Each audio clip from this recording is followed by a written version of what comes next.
why is testing a key part of building and maintaining trust in a SaaS business? So it comes down to, to me, it's not just in a SaaS business, right?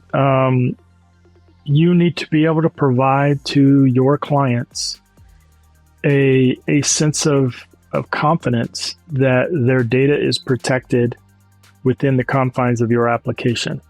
If you're not performing security testing, then how can you give them that confidence that their data is secure and their data is safe?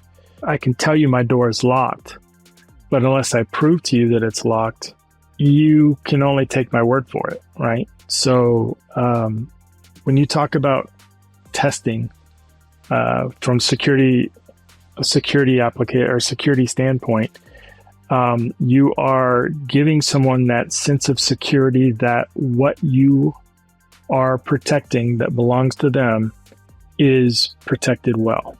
I know we don't have a lot of gold in Fort Knox now, but if somebody were to tell you that, hey, Fort Knox is open today and all the guards are on strike, but Fort Knox is still open, would you think that what little gold was there would be protected? Mm-hmm. So you'd want to go and get your gold out of there really quick.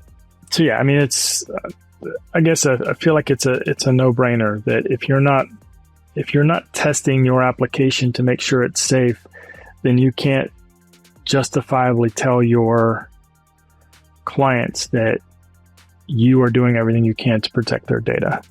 That's true. So how can partners use web app tests reports as springboards for conversations about additional services? Well, I would say it comes down to, in most cases, it would come down to add-ons, right? So I've got a web application. It's relatively secure, but I don't have a web app firewall or a WAF. A partner could take the information that's given to them from the report and see that it was noted that no web app firewall was installed, and they could then go to their client and say, hey, it might be a good idea for you to have this web app firewall like it was recommended in the report to have. Other examples would be if the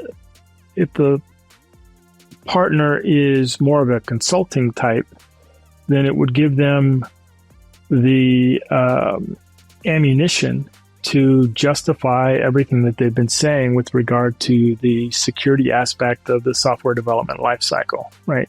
So they say, hey, you should be thinking about security while you're writing this code. It's cheaper to do it that way than trying to come back in and reinvent the wheel after somebody has shown you that there's an error here that I can use to gain access to the data on the back end. Now you have to go and rewrite that whole code because that particular piece of code isn't just something you can go and slap a security feature on. It's not written in that way. So as a consultant, you would be able to take that report and say, not to be rude, but I've been telling you this forever. This is my proof. And then they can use that to go ahead and get their clients to implement the procedures that they've been telling them they need to implement.